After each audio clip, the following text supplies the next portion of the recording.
If your flicks are weak like this, then you've come to the right place. I'll walk you through how to do the 45-degree flick and teach you the secret to generating power in all your flicks. Instead of people laughing at your flicks, every time you start a dribble, they're going to think, damn, he's about to release the kraken.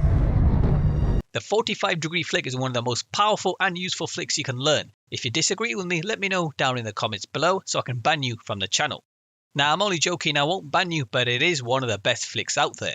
Let's first look at how the flick is done. First, after jumping, turn 45 degrees. You can turn 90 degrees if you want to, as the technique is still the same. The 90 version requires more time to do as you're turning a bit more and it generates more height, while the 45 version gives you more power and angle. So after turning, air roll and lean a little bit into the ball. Then diagonally backflip into the ball. The diagonal backflip is important as it allows you to kind of hook the ball to generate the power and angle.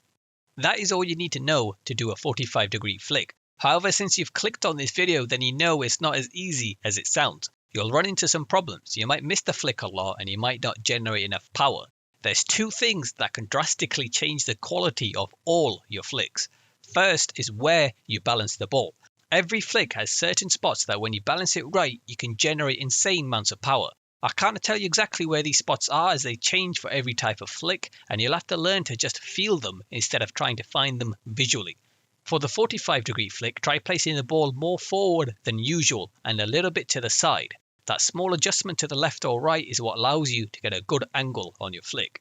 If you move it too far to the side or too forward, your flick won't gain as much height or power. And if the ball is not forward enough, you'll miss the flick. You'll have to play around and practice until you get the hang of it. A simple way to measure your flick performance is by looking at the speed. If it's less than 90 km per hour, then it's a weak flick and you need to try a new spot. You want to be above 90 on all your flicks, and if you can hit close to 100 km per hour, then you've pretty much mastered it. There is a perfect spot with the 45 flick that allows you to hit above 110 km per hour. I managed 116, which is unsavable, but I'll be honest with you guys, no one can hit that perfect spot every single time, and it takes hundreds of hours of practice. In my opinion, if you can hit close to 100, instead of chasing that precise spot, you would be better off working on the placement and timing of your flicks rather than just power.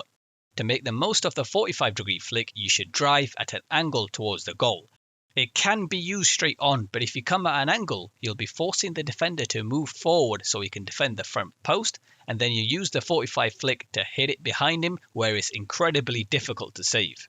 Another thing you have to be careful of is turning before jumping, as that drives you away from the ball. Instead, jump, then do the turn.